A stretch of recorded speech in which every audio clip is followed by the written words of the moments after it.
Hi friends.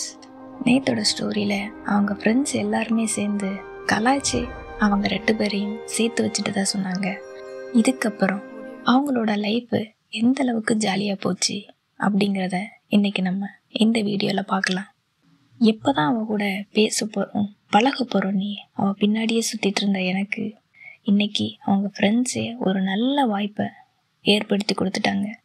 இப்போவும் class ரூமில் அவளை தூரமாக இருந்து பார்த்து ரசிச்சுட்டு தான் இருக்கேன். ரதி நான் நினச்ச மாதிரிலாம் கிடையாது.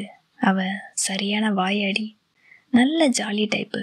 ஒருத்தர்கிட்ட பேசுகிறதுக்கு அவளுக்கு ஒரு 5 நிமிஷம் போதும், ஏன் அதுவே அதிகம்னு கூட சொல்லலாம்.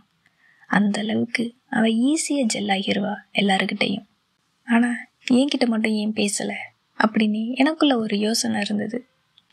எனக்குள்ளே இருந்த தயக்கம் அவளுக்குள்ளேயுமே இருந்திருக்கு.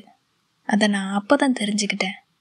அப்போ பக்கத்து கிளாஸில் ஒரு பொண்ணு, ரதி உன்னை மேடம் வர சொன்னதா அந்த பொண்ணு வந்து சொன்னாங்க. அதை கேட்டதும் ரதி கொஞ்சம் வேகமாக இழுத்து போகவும் அவளோட காலை அந்த டெஸ்கில் இடிச்சுக்கிட்டா.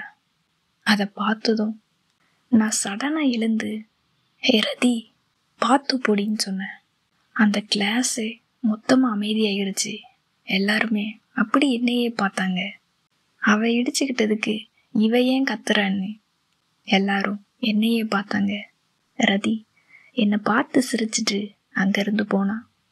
அப்பவும் என்னோட ஃப்ரெண்டு இவ வேற அடிக்கடி எழுந்து கத்த ஆரம்பிச்சிட்றான்னு என்னை பிடிச்சி உட்கார வச்சாங்க. எனக்கு ஒரே அசிங்கமாக போச்சு. நானும் பல்ல காட்டிகிட்டே இருந்தேன் என்னோட ஃப்ரெண்ட்ஸ் கிட்ட என்ன சொல்லன்னு தெரியாமல். அப்போ எனக்குள்ள ஒரு சாங். அது என்ன சாங் தெரியுமா? என்ன காயமான போதும் என் மேனி தாங்கி கொள்ளும் உந்தன் மேனி தாங்காது சிந்தேனே. அந்த சாங் எனக்குள்ள ஓடிட்டு இருந்தது. நான் தான் இப்போ ஃபுல்லாகவே சாங் கேட்டு ஃபீல் பண்ண ஆரம்பிச்சிட்டேனே. அதோட வெளிப்பாடு தான் இது. அதுக்கப்புறம் பிரேக் டைமில் என்கிட்ட வந்து பேசினான். நீ இன்னைக்கு காலேஜ் முடிஞ்சதும் உடனே வீட்டுக்கு போகாத, நான் உங்ககிட்ட கொஞ்சம் பேசணும், எனக்காக வெயிட் பண்ணுன்னு சொன்னான். நானும் அவகிட்ட ஓகேன்னு சொல்லிட்டேன். அதுக்கப்புறம் அப்படி அவள் என்ன பேச போகிறா, எதுக்காக நம்மளை வெயிட் பண்ண சொன்னான்னு ரொம்பவே யோசிச்சுட்டு இருந்தேன். காலேஜ் முடிஞ்சது. என்னோட காலேஜ் 3:30 முடிஞ்சிடும். Arts college. நான் ரதிக்காக வெயிட் பண்ணிகிட்டு இருந்தேன். அவள் அவங்க ஃப்ரெண்ட்ஸ் எல்லாம் அனுப்பி வச்சுட்டு என்கிட்ட பேசுகிறதுக்காக வந்தா. என்னோட பக்கத்தில் கொஞ்சம் நெருக்கமாகவே கொஞ்சம் க்ளோஸாக என் பக்கத்தில் நின்னா. அது எப்படின்னா என்னோட தோளும் அவளோட தோளும் உரசுற மாதிரி அந்தளவுக்கு நெருக்கமாக வந்து நின்று என்கிட்ட பேசிகிட்டு இருந்தா. இவ்வளவு நெருக்கமாக நானும் யாருக்கிட்டேயும் இந்த மாதிரி எல்லாம் நின்று பேசுனதில்லை. நான் கொஞ்சம் ஷை டைப்பு. எல்லாருக்கிட்டையுமே கொஞ்சம் டிஸ்டன்ஸ் மெயின்டைன் பண்ணுவேன். அந்த ஃபீல் எனக்கு ரொம்பவே புதுசாக இருந்தது. என்னோட ஹார்ட்டு ரொம்பவே வேகமாக துடிக்க ஆரம்பிச்சது. ரதி ஏதேதோ பேசிகிட்டே இருந்தா. ஆனால் எனக்கு அவள் பேசினது எதுவுமே என்னோட காதில் விழவே இல்லை. அவள் என் பக்கத்தில் இருந்தது எனக்கு கொஞ்சம் நர்வஸாகவும் அதே சமயம் அந்த ஃபீலும் பிடிச்சிருந்தது, நல்லா இருந்தது. நான் அதை என்ஜாய் பண்ணிகிட்டு இருந்தேன். ஆனால் அவள் என்ன பேசினாங்கிறது எனக்கு தெரியவே இல்லை. கடைசியாக என்னோட கையை பிடிச்சிக்கிட்டு ஓகேவான்னு கேட்டா. நானும் ஓகேன்னு தலையாட்டினேன். அதுக்கப்புறம் அவளோட வேன் வந்துடுச்சுன்னு சொல்லி அவள் அங்கேருந்து கிளம்புனான். நான் வீட்டுக்கு வந்ததும் காலேஜில் நடந்தது எல்லாத்தையுமே பற்றி யோசித்து பார்த்தேன். அவள் என் பக்கத்தில் நிற்கும்போது எனக்கு ஏன் அந்த மாதிரி ஒரு ஃபீல் ஆச்சு? அவளை பார்க்கும்போது மட்டும் நான் ஏன் அவ்வளோ ஹாப்பியாக ஃபீல் பண்ணுறேன்? இது என்ன உணர்வு நமக்குள்ள? அப்படி என்ன தான் நடக்குதுன்னு நான் ரொம்பவே யோசித்து பார்த்துட்டு இருந்தேன். அதுக்கப்புறம் வழக்கம் போல் பேச ஆரம்பித்தோம். காலையில் போனதும் அவளை மீட் பண்ணிவிட்டு ஒரு ஹாய்ன்னு சொல்லி ஒரு 10 நிமிஷம் பேசிட்டு தான் என்னோடய பிளேஸுக்கே வருவேன். அவகிட்ட கொஞ்சம் கொஞ்சமாக சேட்டை பண்ண ஆரம்பித்தேன். அவள் பேரை சொல்லிட்டு மறைஞ்சிக்கிறது, இல்லைன்னா ரதி என்னை பாரு என்னை பாருன்னு மனசுக்குள்ளே மந்திரம் சொல்லிகிட்டே இருக்கிறது. அவளும் என்னை கரெக்டாக பார்த்துருவா. பார்த்ததும் ஒரு சிரிப்பா. அது எனக்கு ரொம்பவே பிடிக்கும். எனக்குள்ள ஏதேதோ பண்ணும். அன்னைக்கு அப்படி பார்க்கும்போது அவளோட கண்ணு எனக்கு ரொம்பவே அழகா இருந்தது. பெண்களோட கண்கள் சொல்லவா வேணும், அது அத்தனை அழகு. ரதிக்கு புருவம் கொஞ்சம் கம்மி தான். அவள் அதில் எப்போவுமே மை பூசி இருப்பா. அது பார்க்கறதுக்கு இன்னுமே அழகா இருக்கும். அதான் சொல்லுவாங்களே, ஐப்ரோ, காஜல், அந்த ஐ மேக்கப் போடும்போது அந்த கண்கள் இன்னுமே அழகா அப்படி எடுத்து காட்டும். ரொம்பவே அழகா இருக்கும். எனக்கு அது ரொம்பவே பிடிக்கும். நான் ரசித்து பார்க்குற விஷயத்தில் அதுவுமே ஒன்று தான். ரதியோட கண்ணு நான் பார்க்கும்போது எனக்கு எப்போவுமே அவள் என்கிட்ட எதையோ சொல்ல துடிக்கிறா அப்படிங்கிற ஒரு ஃபீல் எனக்குள்ளே இருந்துகிட்டே இருக்கும். அப்போ பிரேக் டைமில் என்கிட்ட வந்து பேசுனா, நீ எதுக்கு என்ன அந்த மாதிரி பார்த்துட்டு இருந்த, எதுக்காக பார்த்ததும் சிரிச்ச, உனக்கு என்ன ஆச்சுன்னு என்கிட்ட கேட்டா. நான் அதுக்கு, எனக்கு எதுவும் ஆகலையே, ஏன் உனக்கு ஏதாவது ஆச்சா என்னன்னே நான் திருப்பி அவகிட்டே கேட்டேன். அவள் அதுக்கு, எனக்கு ஒன்றும் இல்லையே, என்னை யாரோ கூப்பிட்ட மாதிரி இருந்தது, நான் அதனால தான் திரும்பி பார்த்தேன்னு சொல்லி அங்கேருந்து கிளம்பி போயிட்டா. லஞ்சு டைமில் இருக்கிற 1/2 ஹவரில் வேகமாக சாப்பிட்டுட்டு பேலன்ஸ் இருக்கிற 10 நிமிஷத்துலேயும் என்கிட்ட தான் வந்து பேசிகிட்ருப்பா. நாங்கள் 2 பேருமே தனியாக ஒரு இடத்துல நின்று தான் பேசிகிட்ருப்போம். ரதி என்கிட்ட யாராச்சும் பேசும்போது என் பக்கத்துலேயே வரமாட்டா. நான் எப்போ தனியாக இருக்கணும் அதை பார்த்து என்கிட்ட வந்து பேசுவா. ஈவினிங் காலேஜ் முடிஞ்சதும் நான் கிளம்புனேன். நான் கிளம்புறத பார்த்துட்டு, என்ன அதுக்குள்ளே கிளம்பிட்ட, நான் நேற்று சொன்னது உனக்கு ஞாபகம் இல்லையான்னு கேட்டா. எனக்கு தான் அவள் பக்கத்தில் நிற்கும்போது பேசின எதுவுமே காதில் ஏறலையே. நானும் என்ன சொல்கிறது இப்போ அப்படின்னு யோசிச்சுட்டே இருந்தேன். அதுக்குமே அவளே சொன்னா, டெய்லி ஈவினிங் நம்ம கொஞ்ச நேரம் பேசிட்டு போகலான்னு சொன்னேன், நீயும் சரின்னு சொன்ன, இப்போ அதுக்குள்ளே எங்கே கிளம்புறேன்னு கேட்டா. நானும் அதை தெரிஞ்ச மாதிரி சமாளிச்சுக்கிட்டு, நான் வெயிட் பண்ணுறேன், நீ சீக்கிரம் வான்னு சொன்னேன். ரதியும் வந்தா. அவள் என்கிட்ட என்ன பேசுனான்னா, காலையில் எழுந்ததுலேருந்து நைட்டு தூங்க போகிற வரைக்கும் அவள் லைஃப்பில் அந்த டேயில் என்ன நடந்துச்சோ அது எல்லாத்தையுமே ஒன்று விடாமல் என்கிட்ட சொல்லிகிட்டு இருந்தா. நானும் அது எல்லாத்தையுமே அவளை ரசிச்சுக்கிட்டே கேட்டுட்டு இருந்தேன். வேன் வர டைம் ஆச்சுன்னு சொல்லிட்டு 2 பேருமே கிளம்பணும்.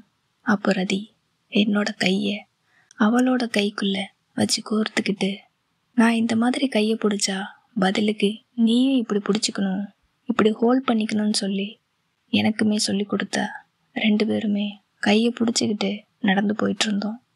அவளை வீட்டுக்கு அனுப்பி வச்சுட்டு நானும் வீட்டுக்கு வந்தேன்.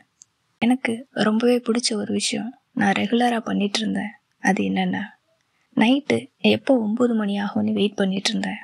9 மணி ஆனதும் லைட்டெல்லாம் ஆஃப் பண்ணிவிட்டு வெளியில் வானத்தை பார்த்த மாதிரி படுத்துக்கிட்டு, இன்றைக்கி காலேஜில் என்ன நடந்துச்சு, ரதி என்கிட்ட என்ன பேசுனா, என்ன பண்ணனான்னு சொல்லி யோசிச்சு பார்த்துட்ருப்பேன். அப்போது பேக்ரவுண்டில் இன்னொரு விஷயம் போயிட்டுருக்கோம். அது என்னென்னா, எங்கள் ஏரியா எஃப்எம்மில் நைட்டு 9 மணிக்கு மணிகண்டனுடன் டைரி அப்படிங்கிற ஒரு ப்ரோக்ராம் போயிட்டுருக்கோம்.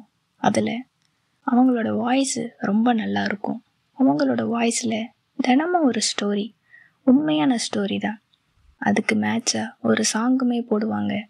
அவங்க கேட்குற கேள்விக்கும் டவுட்டுக்குமே அதில் எல்லா பதிலுமே சொல்லுவாங்க. அது எனக்கு ரொம்பவே பிடிக்கும். அப்படியே அந்த சாங்கை கேட்டுட்டு அவங்க ஸ்டோரியுமே கேட்டுக்கிட்டு நான் ரதியை நினச்சி ஃபீல் பண்ணிகிட்ருப்பேன். அப்போ வானத்தில் இருக்கிற நிலாவை பார்க்கும்போது எனக்கு அவளோட ஃபேஸு தான் ஞாபகத்துக்கு வரும். அங்கே இருக்கிற குட்டி குட்டி நட்சத்திரம், குட்டி குட்டி ஸ்டார்ஸ்லாம் அவளோட சிரிப்பை எனக்கு ஞாபகப்படுத்தும். அப்போ பேக்ரவுண்டில் ஓடின ஒரு சாங், வானம் எங்கும் உன் பின்பம், ஆனால் கையில் சேரவில்லை, காற்றில் எங்கும் உன் வாசம், அது வெறும் வாசம் அல்ல வாழ்க்கை. இந்த ஒரு லிரிக், இந்த ஒரு சாங் போயிட்டு இருந்தது. எனக்கு இந்த சாங்குமே ரொம்பவே பிடிக்கும். இந்த மாதிரி இரவு நேரத்தில் ரதியோட நினைவுகளோட அசை போட்டுட்ருக்கிறது எனக்கு ரொம்பவே பிடிச்சிருந்தது. நாட்கள் ரொம்பவே வேகமாக போயிட்டுருந்தது. அதுக்குள்ளே செமஸ்டர் எக்ஸாமும் வந்தது. செமஸ்டருக்கு எங்களுக்கு எப்படியும் 1 மந்த் லீவ் விடுவாங்க. மறுபடியும் எப்படி 1 மந்த்து பார்க்காம இருக்கிறதுன்னு சொல்லி யோசிச்சுட்டு இருக்கும்போது ரதி என்கிட்ட வந்து, நான் ஃப்ரீயாக இருக்கும்போது உனக்கு கால் பண்ணுறேன், நம்ம 2 பேரும் அப்போ பேசிக்கலான்னு என்கிட்ட சொன்னா.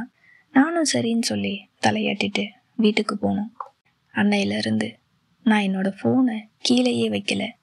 நான் என்ன செஞ்சாலும் ஃபோனையுமே கையில் வச்சுக்கிட்டே தான் இருந்தேன். அவகிட்ட இருந்து எப்போ கால் வரும்னு வெயிட் பண்ணிகிட்டே இருந்தேன். ஆனால் கால் வரவே இல்லை. அதுக்கப்புறம் நைட்டு அவகிட்ட இருந்து மெசேஜ் வந்துச்சு. நீ என்ன பண்ணுற, சாப்பிட்டியான்னு கேட்டா. நானுமே அதுக்கு பதில் சொன்னேன். அதுக்கப்புறம் என்ன பேசுறதுன்னு எனக்கு தெரியலை. மறுபடியும் ரதிக்கிட்ட இருந்து மெசேஜ் இருந்துச்சு. உனக்கு என்ன பிடிக்குமா அப்படின்னு கேட்டிருந்தா. நானும் பதிலுக்கு எனக்கு பிடிக்கும், எனக்கு ரொம்பவே பிடிக்கும்னு சொல்லி மெசேஜ் பண்ணேன்.